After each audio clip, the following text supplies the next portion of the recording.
Hey everyone, my name is Leo Young, and this is my Legends of Tomorrow Season 2 recap. Legends of Tomorrow Season 2's finale came out last Tuesday on April the 4th, ending with the Legion, the removal of the Spear of Destiny, and wrapping up the Legends' current mission. Now you can make anything sound like it's in a nicely wrapped up bow. However, Legends of Tomorrow is the perfect example of why just saying something sounds great doesn't mean it's going to be. Legends of Tomorrow Season 1 was a huge letdown in my opinion. An overcomplicated plot, bad character development, and strange relationship goals. #relationship goals.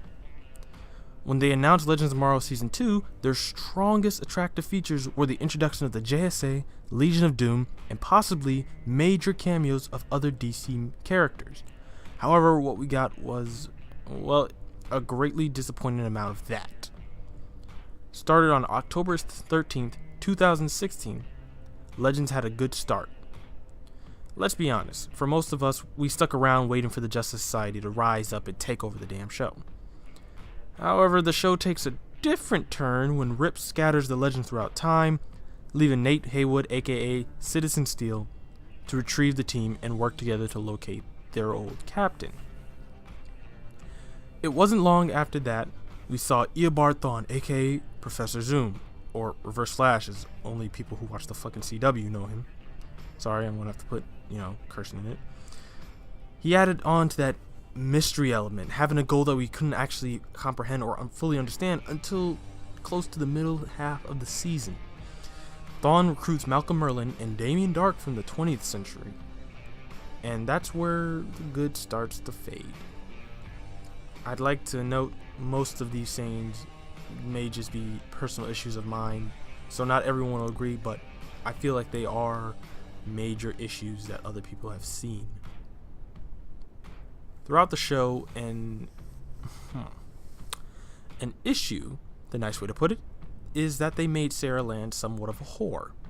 She supposedly fooled around with a large amount of girls from Salem, had sex with the Queen of France, and kissed King Arthur's wife. Now, I have no problem with their sexuality, but they played on it too much. The Legends main cast consisted of the same characters, and even on board, relationships were kind of annoying. Like Ray and Hawkgirl. But at least he learned his lesson and tried to use that to help Nate, which Nate amazingly threw out the window and, in my opinion, fucked up the entire timeline. Around episode 5 is where we get to see our first scenes of the legendary Justice Society of America. It was okay at first. It was amazing. But that was until I noticed the roster. Our Man, Commander Steel, Stargirl, Dr. Midnight, Vixen, and Obsidian. An amazing sight to behold at first, the team itself was made up of the least impressive incarnation of the Justice Society of America. And that's saying something for Earth 2 society. Our Man didn't have his Mirakulu.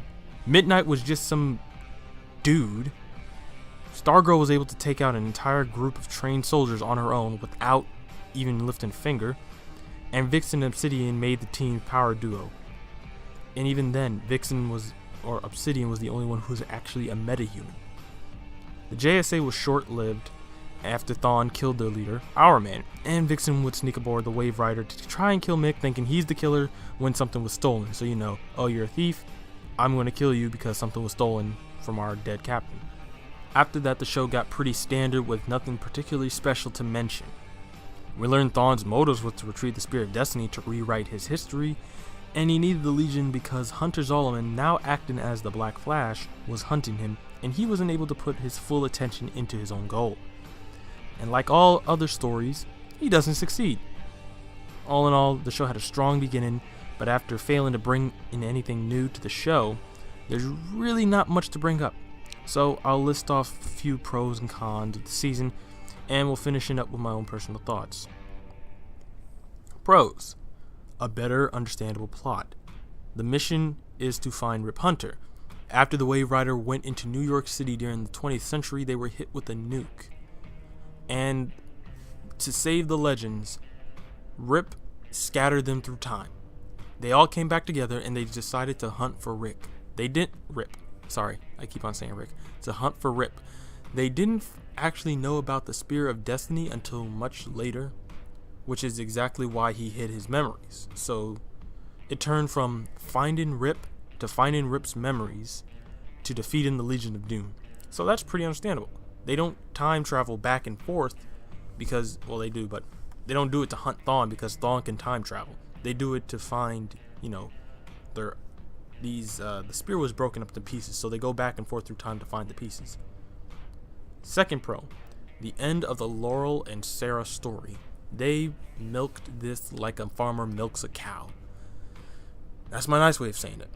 Every couple of episodes, it would be, oh, I can't do it. Oh, my sister's dead. Oh, I'm going to kill Damien for killing my sister. It's like, that was her motivation. And, that's pretty good motivation, but at the same time, it's like, we get it. Your sister was killed by Dark. And, not 100% sure, but isn't Dark dead? So I think she would... I'm just happy they finished it off. Third pro is the Legion of Doom. Now that was the shit. The Legion of Doom added something I did not expect. When they brought out the Legion of Doom episode showing how everyone got together, my mind was blown, because how they did it was the Legion of Doom was consisted of 3 major villains. It wasn't consisted of a major villain, then a couple of lackeys. It was Malcolm Merlin, Eobard Thawne, and Damien Dark. These 3 people are not like punks. These are people who controlled entire armies. These are people who've manipulated the forces at be. So having 2 of them work for you as a pawn, that's not going to go well. And it didn't for Thawne. They actually managed to trap him, and they saw what was hunting him, the Black Flash. And that was a very good reason. The Black Flash was the main inspiration for the creation of the Legion, because without them, Thawne would not be able to do what he did. Now, we all saw, if you've seen the show, Thawne, every time he stepped on the playing field, he could take out the Legends on his own.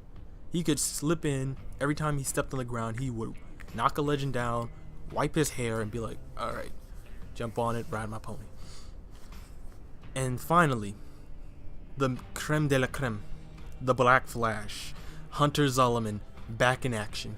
That thing was fucking creepy. That was what I believe to be the Black Flash. When I saw his face again, the way he's presented, he's like the ultimate Speed Force hunter. And there was this one scene in the second or third to last episode where everyone was questioning, it's like, why does Thawne keep the Black Flash? And I sit there and I'm like, the Black Flash isn't a time wraith like he normally knows him. The Black Flash looks just like him in the Flash. He's wearing the Flash logo. He's wearing the Flash earpieces. So, put 2 and 2 together, this motherfucker was a human at one point, and he might be a Flash, a Reverse Flash, or another speedster. Or, from what I'm guessing from how season 2 played out, Zoom and Thawne knew each other. That's all I can say. Because the way Savitar's like, oh, I know about Zoom. Zoom is from Earth 2. It's not like Thawne. Thawne's from the future who came back to the past. At one point, Zoom in the future, or the original timeline, had came through, and this whole entire mess had started. But that's another conversation for itself.